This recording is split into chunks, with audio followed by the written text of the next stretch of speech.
Tri-State, we can do that. Okay. We're gonna be starting in Some just a things minute. first.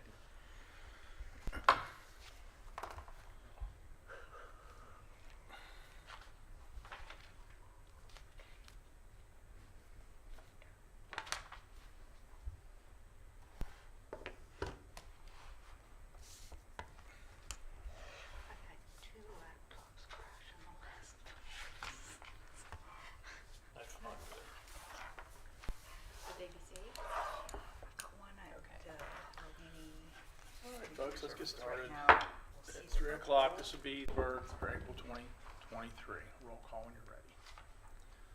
Commissioner Donnie Carter, Here. Commissioner Nina Forsyth, Here. Commissioner Kevin Grove, Here. Commissioner Adam Ritchie, Here. and Mayor Robert Flanagan. Here, Liz. Public hearing day. Did you want to invite John up first? Yeah, we can real quick. John, you want to, so we don't take up your whole day? Either side, just grab a seat. Just don't trip. Yeah. Everyone, this is John Brogue from the Palace. John has gotten 2 estimates for the roof on the Palace. One's from Tri-State, one's from Height. We're not here to make a decision or anything, just let him kind of fill us in on what the Palace has in front of them to deal with. Yep, so we've been babying this roof for about 10 years now. I originally got estimates in fall of 2016, and one of the people that looked at the roof from the outside had noticed that there was a dip in it. He thought there might be something structural and said that I should check it out. So sure enough, I did, and there was.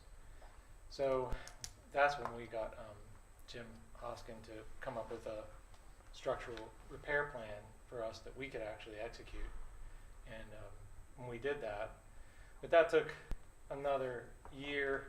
By the time we were ready, it was like 2018, and we kind of just put it off for another year. Then COVID hit, and now we've just been going. It's just like every fall and every spring we go up and replace shingles. We know enough about it now that it doesn't get to the point. Originally, we were seeing leaks, and then we were like, oh, where's it coming in? We go up, figure it out, replace the shingles, and take care of it. But now it's like we don't even get to the point where it leaks. We just know, oh, we need to go up there and look. But we just can't do it anymore. It's to the point where we absolutely have to have it done this season. Okay. So, yeah, so the 2 estimates. Pass it down the back. You keep talking. Yeah, okay, pass it so around. this is for a rubberized roof, and this is just for the theater part, not the apartments. That roof is still okay. Although, if it seems economical, we might just throw it in. It's the simpler of the 2 roofs. So that's some of the things that I still want to talk about with Height and the Tri-State, and just sort of see how that would work in. But we've decided on a rubberized roof. Right, it's a peaked roof, so, and then there's a built-up section that kind of flattens out, where it butts up against the building next door, where Pet Wants is, and so we can't do metal, and because it gets too flat there, and I don't want to do shingles anymore because the wind just wreaks havoc on them. And even if you get, I don't know, probably if we got the architectural shingles, that might work, but I just feel like let's just do rubber. And so there's some challenges. Getting materials up onto the roof is definitely an issue. With the lift, I know the lift that Height has, they were worried that because it can arc with electrical wires, and they're close, both on Mechanic Street and in the alley. So I know with Tri-State we were talking about using a crane from the parking lot of that Pet Wants building, and I got permission from them, so we can use their parking lot, take a crane, lift materials up over. So that's probably the way we're going to do it. I don't know what else to really say. So we're looking at like Probably $85,000 to $100,000 when it's all said and done. The height says 81,000. We're probably going to go with them, but part of the clause here is replacement of any, because the wood is planks, so the roof is not sheet goods, it's like planks under there. And I know that there are planks that need to be replaced because I can see them from the crawl space inside. So as they uncover it, they're going to replace whatever needs to be replaced, and that will be added on at whatever certain amount of square foot. So that's about all the details. You know, if you're willing to put solar on the roof, there are some grants that will help you with roof replacement. I can't remember where I've seen it, but if you're interested, I can look into it. Sure. Yeah, I don't see why we wouldn't put solar on the roof. It is hard to access. That's the issue with that roof. Yeah. It's high up, and on all sides, there's no short ladder path. Yeah. You can access it personally. There's ways to get up there, aren't that bad, but to get materials up there, it's Helicopter. tough. Yeah. Well, crane. I mean, that's Yeah. that's basically when you're saying crane is the easiest way, you're talking about something that, Right. and going over top of another building. Right. Basically is what they're gonna have to do. But yeah, sure. John and I talked about the fact that they are cognizant that a loan is going to have to be procured. I guess what we want to try to think about is if the city can lend any assistance, and we get down to real brass tacks on price, and then again, if you want to look into if they would do a solar agreement, if there's some money that could be come back, that type of thing. I know it's April, and this is something we'd want to be undertaking by no later than I would think in October. Yeah, for sure. Yeah. So, but the council and I will discuss this, and meantime, you do your research, and if you are you satisfied? You think that's going to be your Yeah, best I bet? might have one other person look at it just to do that. Okay. But I'm pretty sure it's going to be one of these two. You want somebody that's local that we can get in contact, or if you have an issue that you can get them back quickly. Yeah, for sure. Okay. Yeah, does anybody have any questions? You said you think the current roof's been there since the 80s? I know, 1990. 1990. 1990. So you got your money back. We sure did. Yeah. Yeah, but we've Yeah. put a lot of work into it to get it that far. But yeah, it definitely did. It held up. Okay. Anybody have anything else? Okay, John, we'll keep it. Okay. Thanks for stopping. Yeah, Okay. thanks. Okay.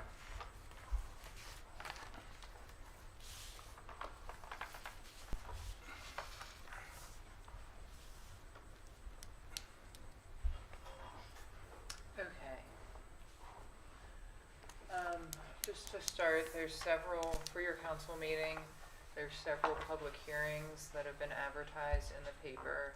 First is the constant yield tax rate hearing. So that is the hearing that's necessitated by state law, because your real estate tax revenues will increase. Your tax rate is remaining the same per what you told staff to do last month at 70 cents per hundred, but that will increase revenues, which requires the constant yield tax rate hearing. That ad was placed in the paper on Thursday, April 6th, and met the satisfaction of the state. And then there's two ordinances that there will be a public hearing on and a vote. That's 2023-01, amending the zoning ordinance, and 2023-02, amending the city code regarding tax payments. Any questions on any of that? Okay. Budget. I will let Elaine go through her presentation that she prepared, and then we can dig in as you direct us to.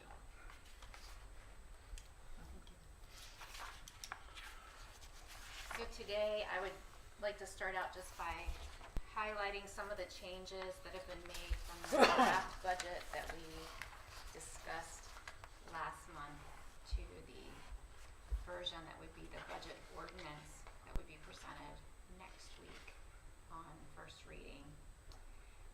First of all, the overall budget has increased by about $829,000 between the draft budget and this version. And that is mainly due to changes in the sewer fund, and in particular, the planning of the CSO projects. As you're aware, there are a lot of projects that will be coming up in the next year, and so that was a lot of the changes in the sewer fund. If we look at the summary by fund and department, you can see that this version of the budget, all the funds are balanced. And how we accomplish that, in the corporate fund, it involves using proceeds from fund balance of around $247,000. In the water fund, this version of the budget reflects an increase in water revenue from a proposed 7% increase in the water consumption rates, which we'll discuss more. And there was also a decrease in budgeted distribution expenses. We did evaluate the impact of various rate changes on the water revenue, and we do have detail of that available for your consideration if you would like to see that. But again, we would be recommending a 7% rate increase to come to a balanced budget. In the sewer fund, we are also using proceeds from fund balance of about $34,000,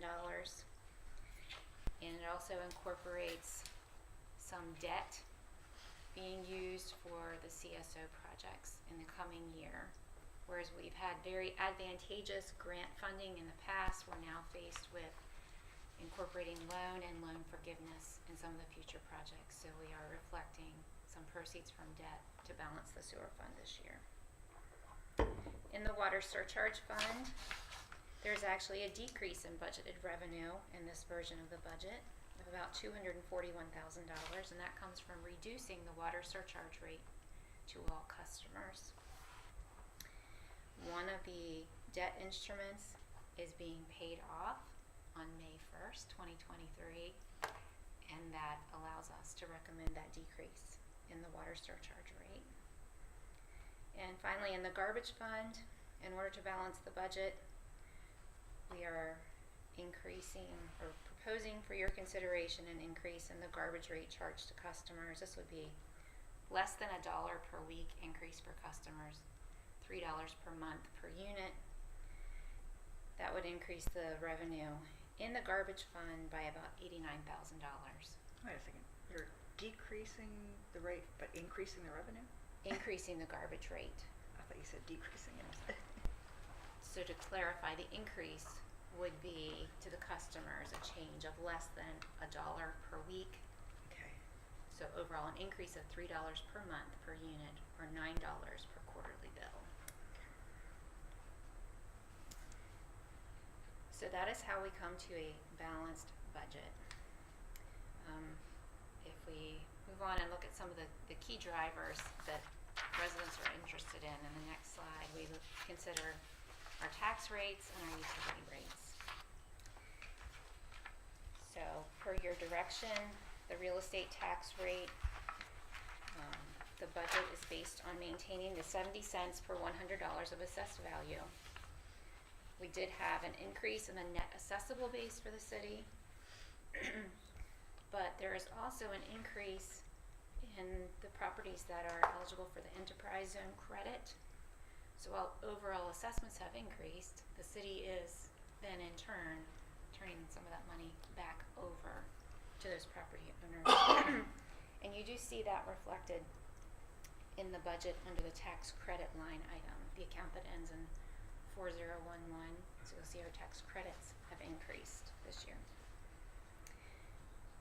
As I mentioned previously, we are recommending some changes to the utility rates. There are no recommended changes in the sewer consumption rate, CSO surcharge, or the state mandated bay restoration fee.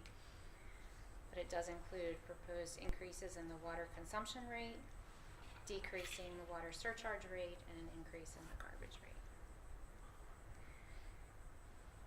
we just look at the expenses by fund, comparing the current year amended budget with the budget for fiscal year '24, you will see that there is an increase in the corporate fund budget and an increase in the sewer fund budget compared to the current year.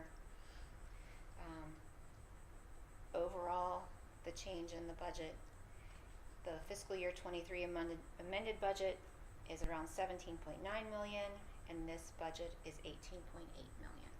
So it is an overall increase in the budget.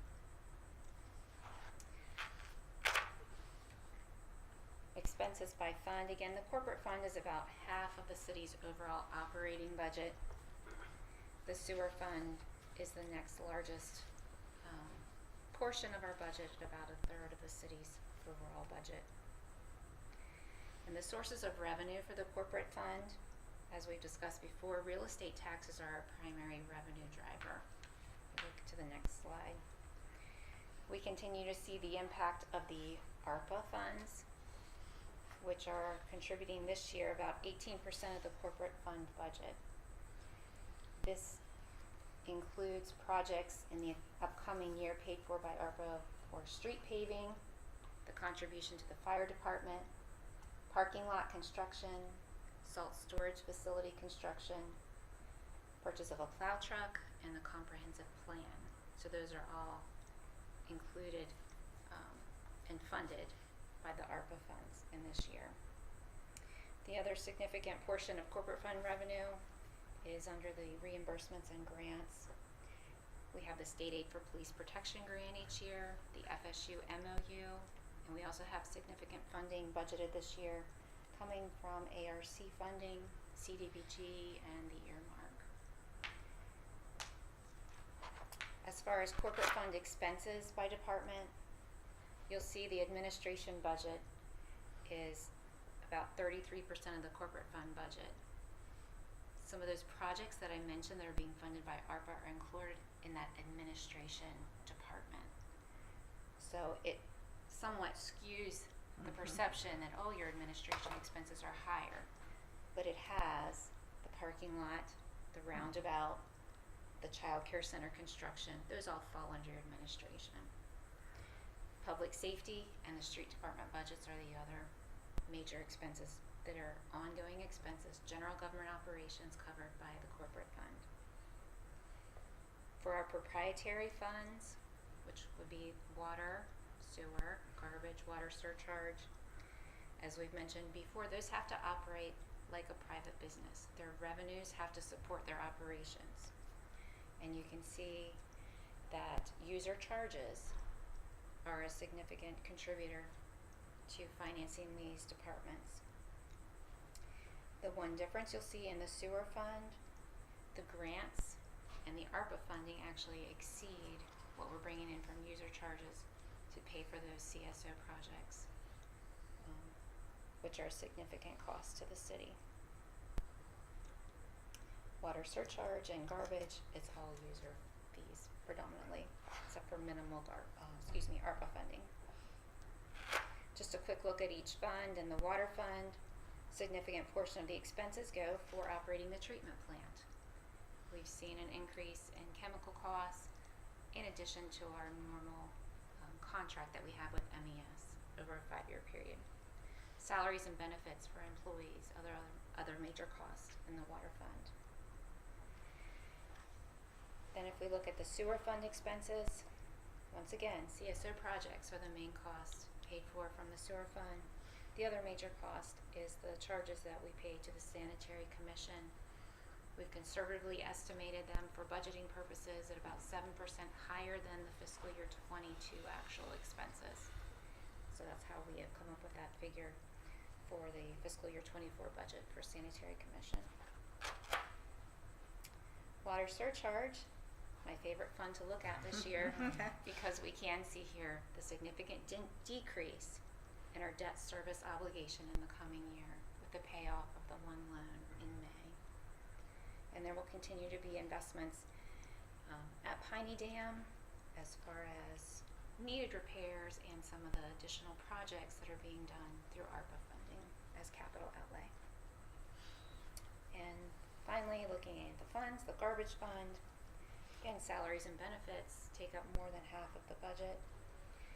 Landfill charges are the other major driver, and costs continue to increase for all types of operations, but in the garbage fund, obviously it's the landfill costs that we have to monitor. And as we've discussed the changes and potential utility rate changes, I wanted to give you some examples just to see what would be the impact on some typical customers. So as we look at decreasing the water surcharge rate, increasing the garbage rate, and increasing the water consumption rate, the first example is what would be a residential customer, lower consumption, 4,000 gallons a quarter. So under this scenario, you see the charges for CSO, bay restoration, and sewer would remain unchanged. Those are the elements on the bottom of the graph.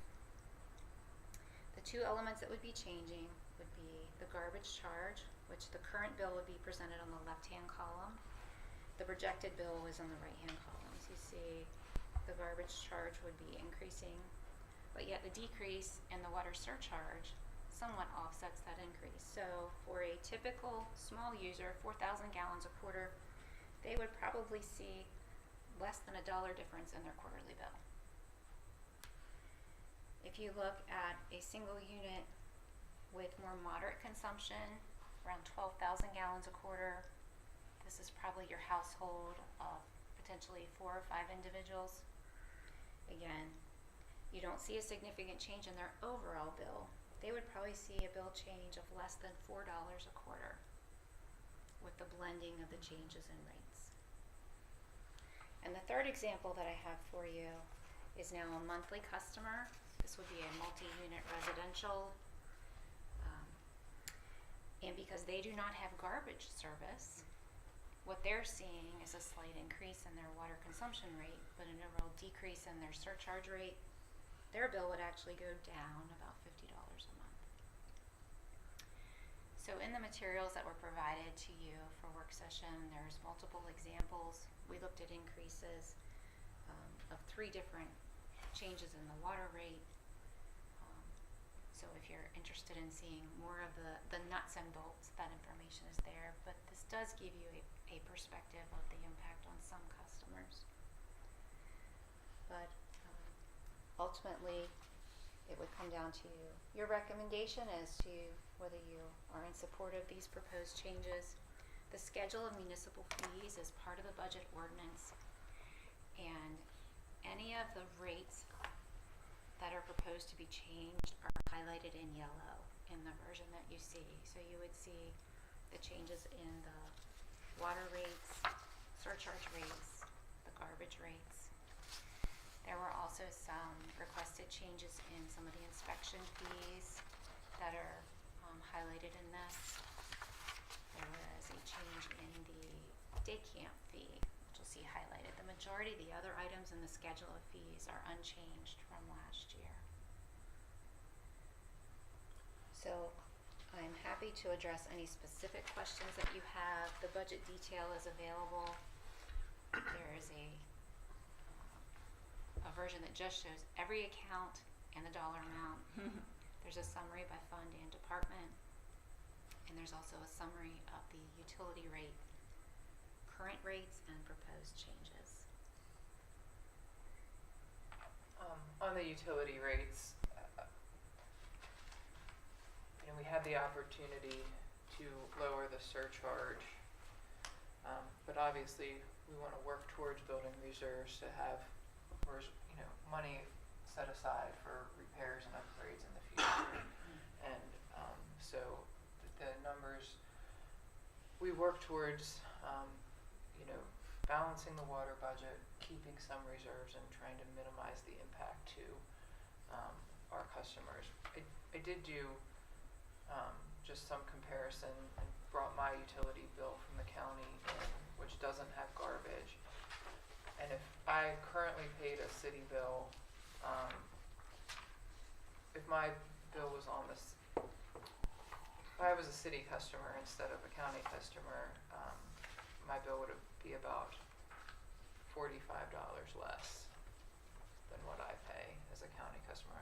it's more expensive to provide in a rural area, but, that's I think, you know, just some confidence that your utility rates are reasonable.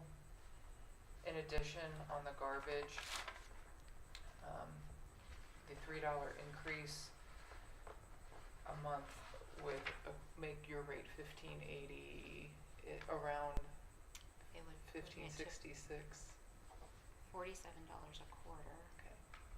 So, anyway, if you had a private hauler, you'd be looking at somewhere between 85 and 105 a quarter for garbage collection. So, based on just calling some around, so.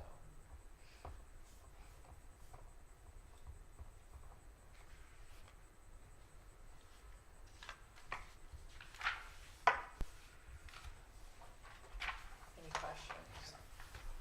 One big thing that, to balance the corporate fund budget that we haven't discussed specifically with you is, moving the plow truck from a corporate fund expense to an ARPA expense. So that is not yet an approved ARPA project that we would put forward for your consideration in the coming months, but about $200,000 buying it off a state bid. So I wanted to make you aware of that change.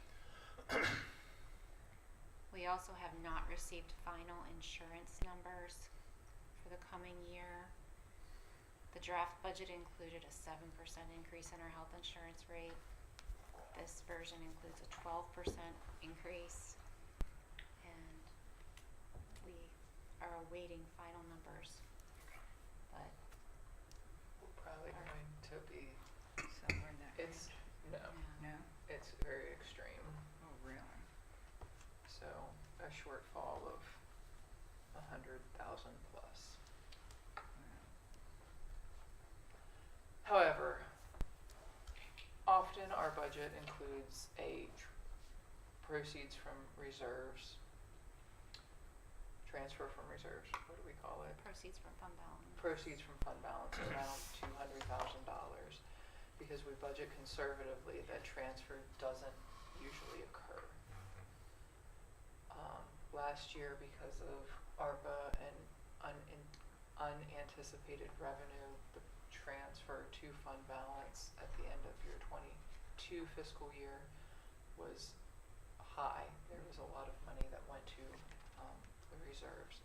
So I think we can work through it this year, but we're just trying to get a sense of it, if it's a 1 year painful year or if it's going to be in perpetuity. So, How much is left in the ARPA fund? not, I mean, there's a lot that hasn't been spent, but there's like less than 800,000 that has been, that's not committed. I think, it's more than that. I don't have the updated sheet. It's, Right. it changes every week, it seems. But, I do have that. I can email it to you. Just kind of wondering. The end is near. Yeah. So, and you know, I think this year, you know, we're still budgeting for our regular projects, our regular expenses. So there's confidence that, you know, our budgeting is sustainable and not reliant on ARPA funding Right. to balance. So, Yeah, it's better used for long-term things. Any questions? A lot of work, Elaine. Thank you very much. yes, thank you. I have to head out, so if anybody Yeah. has any public works related questions before I go. All right. Okay. That's it. Throw them straight. Here's this one, by the way. Oh, thank you. I appreciate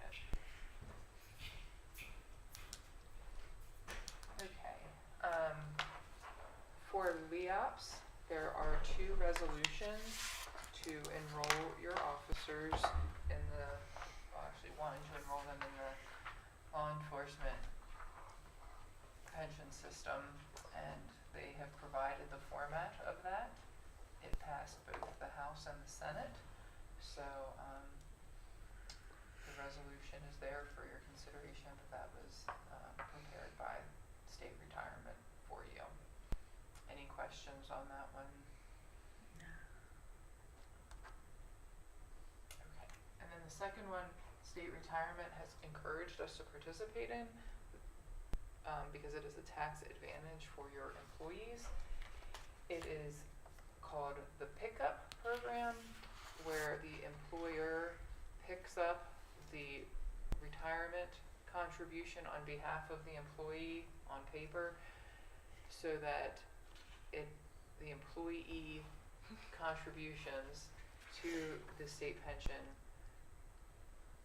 are not federally taxed, and then they are taxed upon retirement, but that is considered a tax advantage. It's pre-tax, yeah.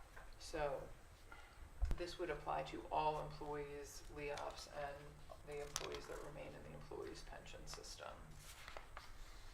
Any questions on that? Seems good. No, that's a very good benefit. Yeah. Okay.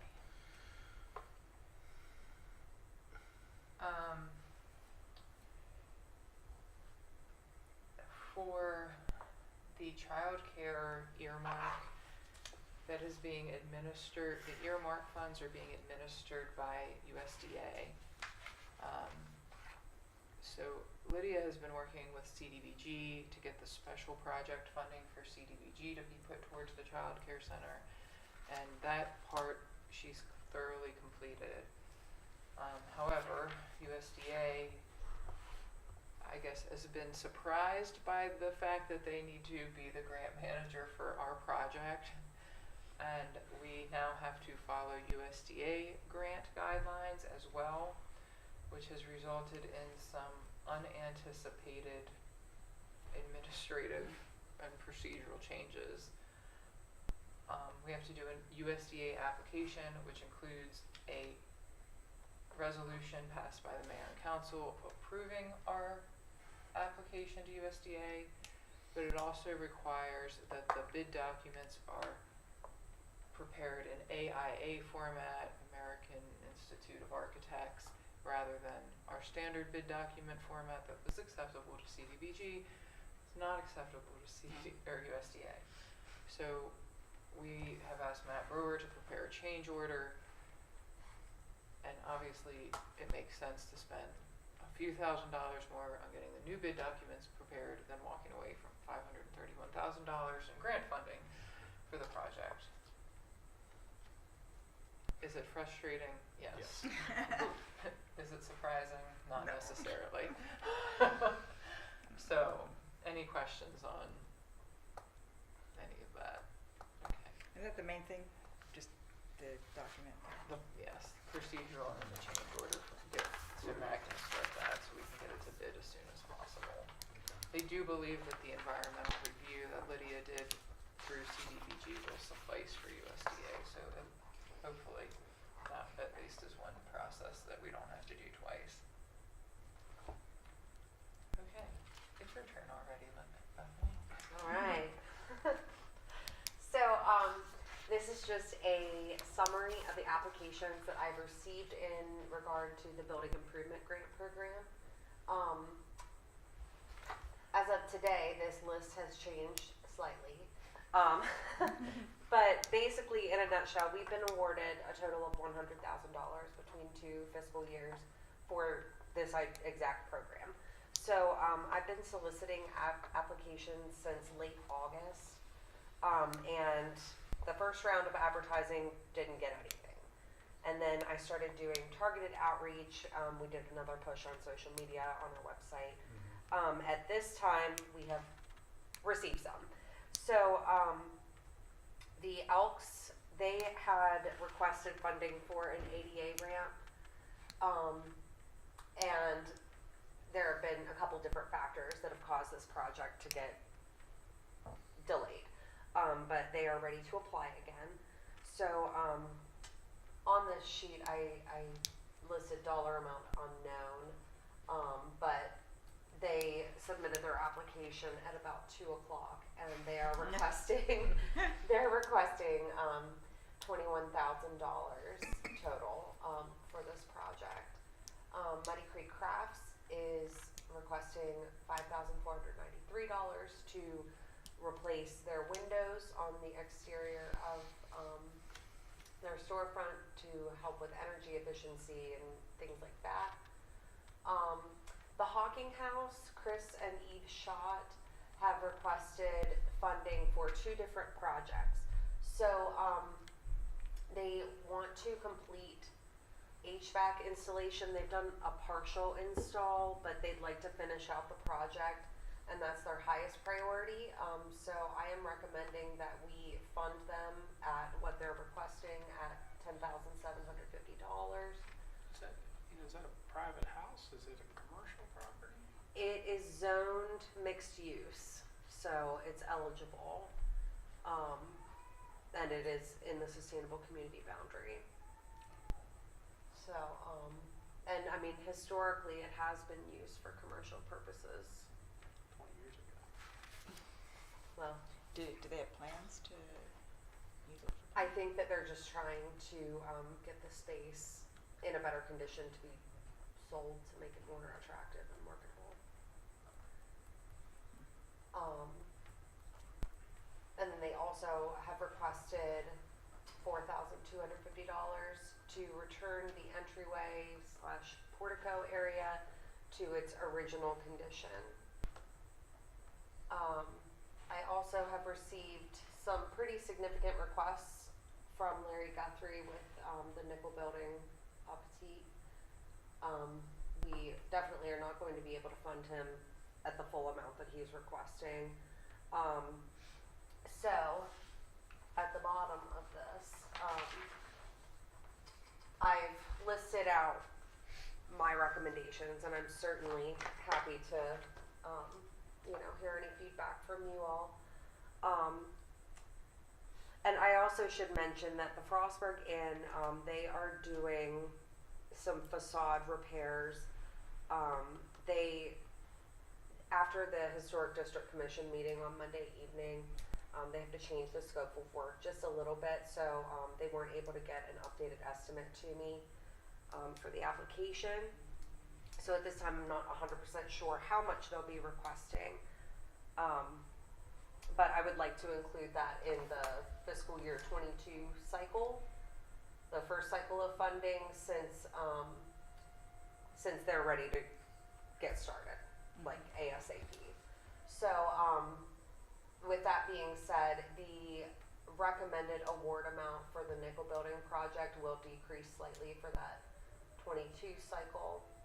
And so that's all for the 22 cycle. And then in the 23 cycle, everything will remain the same, except we know that the Elks are requesting $21,000. The amount is no longer unknown. I have a problem giving somebody money who's got a house for sale that hasn't been occupied in 20 years, and all they're looking for the money for is to Be able to be able to resell sell it. I mean, that flip to the me house. is us throwing away money. Okay. That's not good use of grant funds. And I know you haven't got a lot of applications, but An update on the nickel building.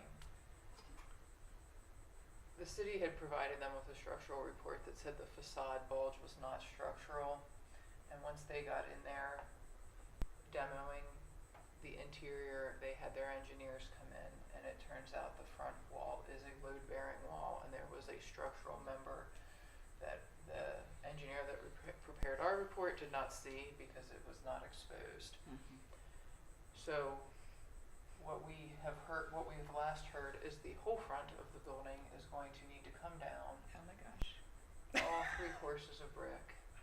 They're going to frame it up and rebuild it with 1 course of brick on it. They've been very successful in getting grant funds from the state and the county that will ease that burden, but certainly an unexpected Yeah. expense and just a much bigger disruption to Main Street when that does happen. Well, let's fund them at a higher level then instead of the Hawking House. I mean, I just.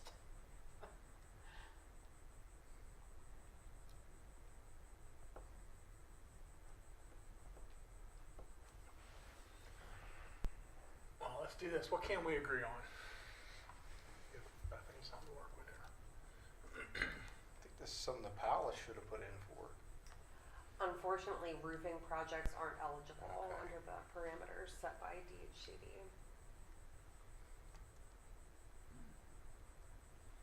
I do have an idea we can talk about if you'd like on the palace after we finish Okay. this. All right, Muddy Creek, we all good with that? Yeah, Elks, we good with the Elks? yeah. Yeah. Hocking Valley, Hocking House, I agree with you on that, Donnie.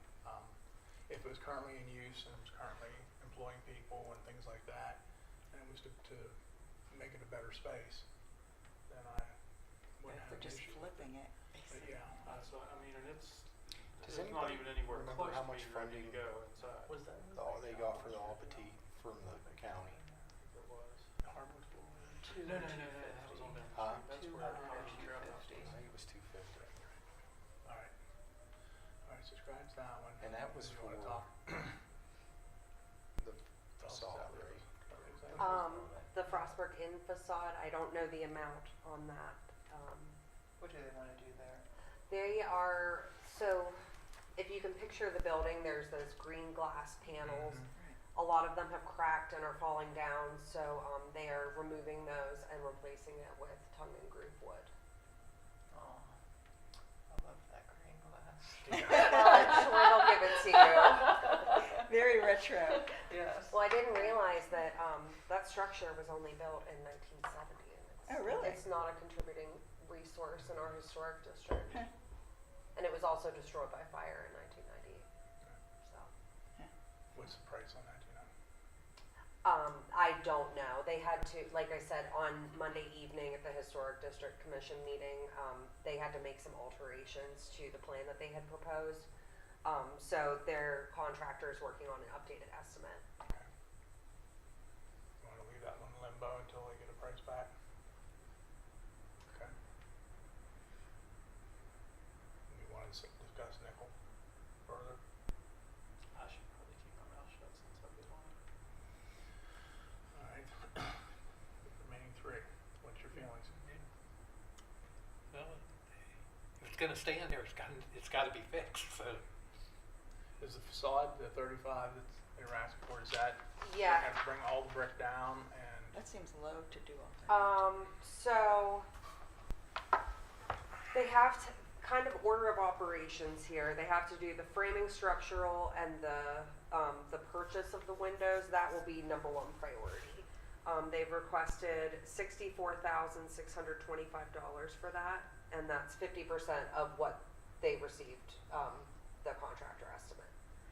And then the facade masonry, they requested $35,366.38.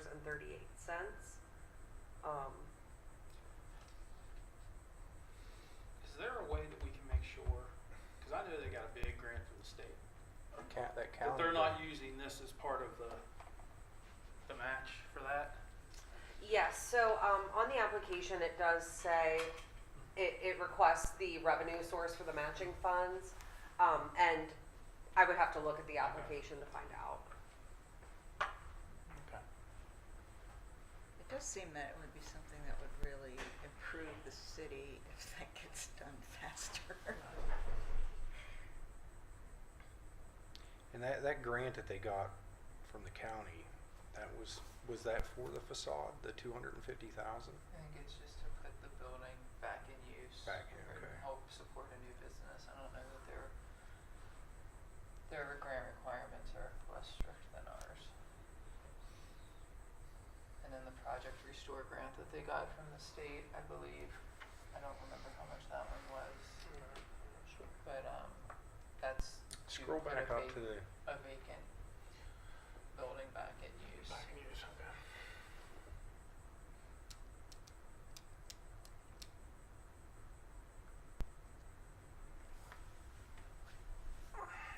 Everything costs so much right now.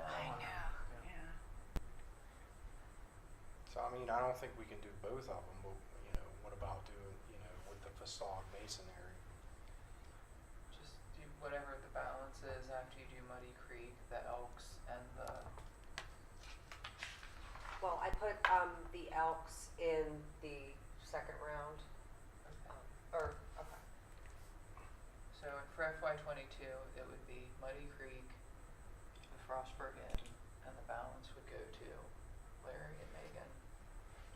And I just want to be kind of, I've talked to Megan, and I know we all have the concern that we have sidewalk that is unusable right now.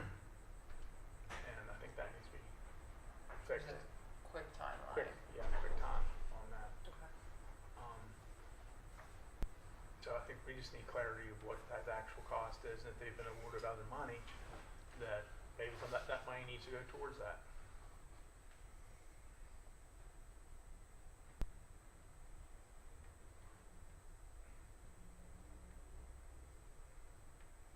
And she told me that they had a contractor, I don't remember who, but said they had somebody lined up, but we gotta get foot traffic back on the sidewalk. They do have contractors lined up for all the work that they're requesting money for, so. And then for '23, the Elks, and then the balance to the Nickel Building. Or do you want to do something different there?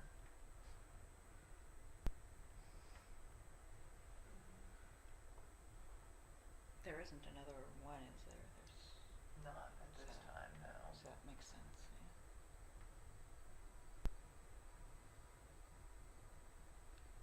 I guess to say, Bethany, if you can, for our clarity, know exactly what it's gonna cost to fix the front. What goes on past, I think we're out of, but what it's gonna take to make the front safe.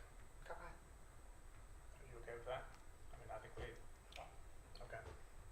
I mean, I think as far as for the safety of the world going by, that's my concern. You can get back to us on that, okay? Yep, sure thing. Okay. Okay, very good, thank you. Thanks, Bethany. Yeah. We're done before you need to leave. I'll stick around for 10 more minutes. Would you like to talk about the palace real quick? The city does have that community development special revenue that's, we haven't really spent any money out of in a couple years, other than what you do use it for is when there is a property that we get through tax sale and there is an outstanding water bill, we can abate the real estate taxes, but we can't abate that real outstanding water bill.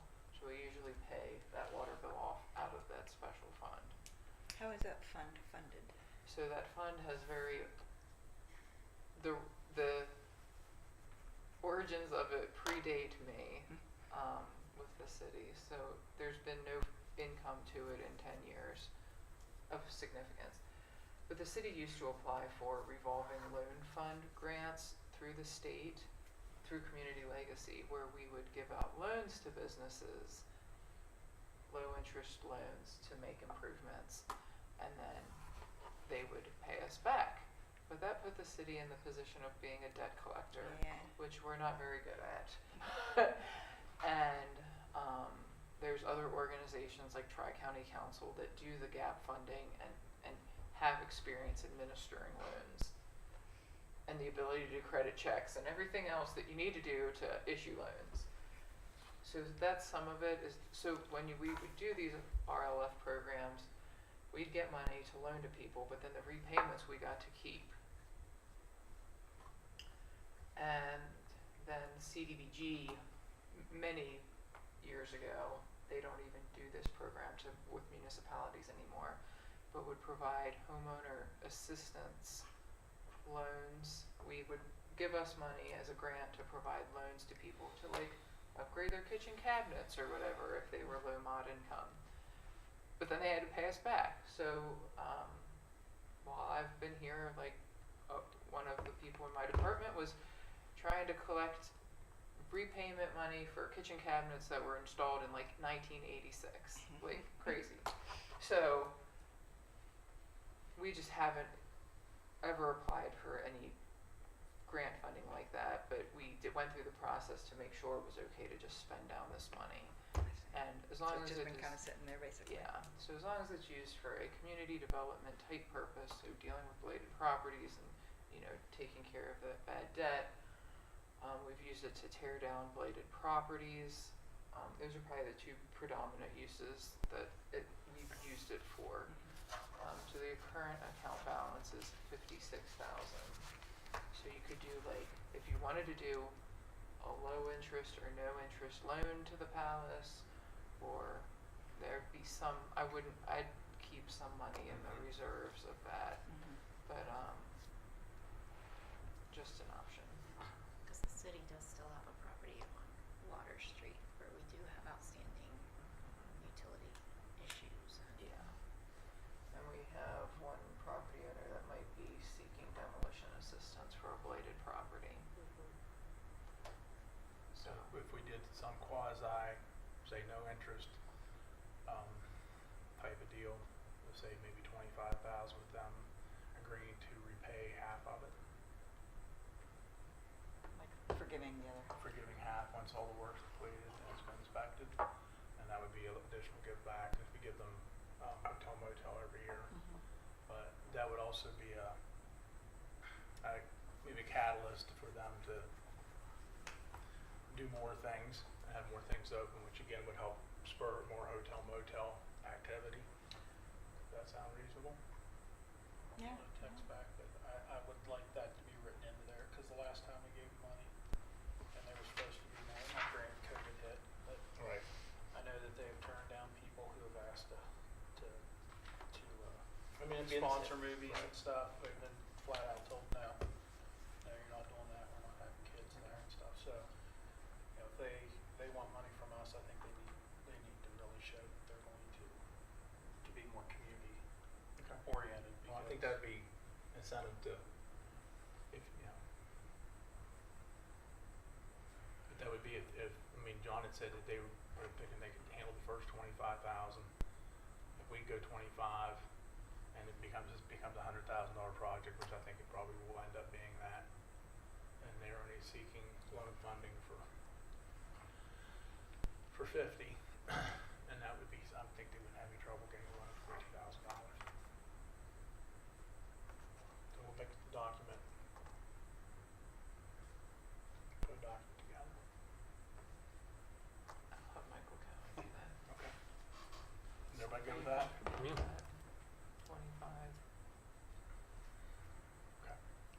I'm not familiar with That what seems you like that would have in mind generate for a some of lot the of other blighted properties with costs when they have to, 5 to 10, probably 5. because when they have about a $28,000 obligation on Water Street. And was it one particular movie that She wanted to show kids maybe. It's just what I was waiting on that text back on is that somebody wanted, they were soliciting people to sponsor movies, and somebody said, yeah, I'll be happy to, but I'd like to sponsor a kids movie to be shown. They're like, no, you can't pick the movie. We pick the movie. It's like, I mean, why would I sponsor a movie if you're not gonna let me pick a kids movie? It may be worth having a meeting with them before we finalize this. I think it would. So everybody understands what we're requesting. Okay. Because it's, I mean, my opinion's been this for a long time, it's a private club, is what it is. I mean, I know they open to the public to show the movies, but it's not. I don't want to say inclusive, but it's very narrow, is what they do.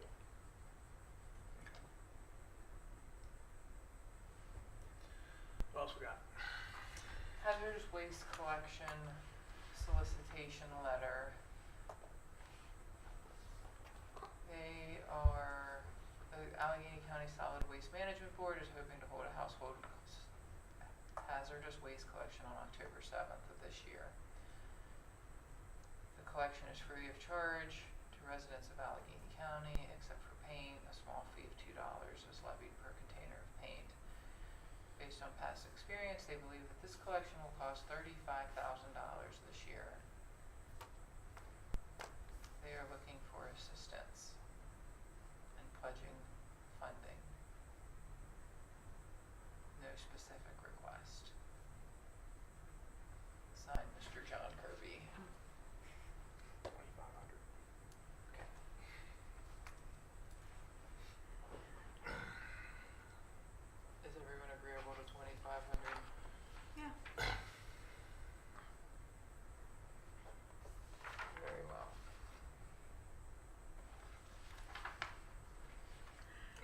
should advertise it widely to make sure that Frostburg residents take full advantage of that.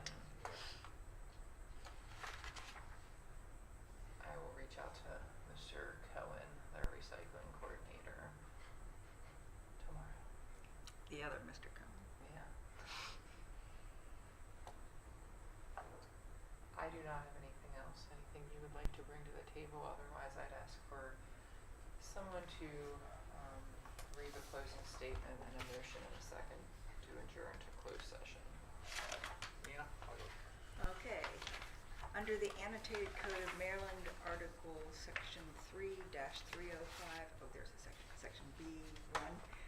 A closed session may be held to discuss the appointment, employment, assignment, promotion, discipline, demotion, removal, resignation, or performance evaluation of appointees, employees, or officials over whom this public body has jurisdiction. A closed session is needed to review specific individual employee salary increases proposed. Okay, I need a motion and a second to go into closed session. I'll make a motion, we go into closed session.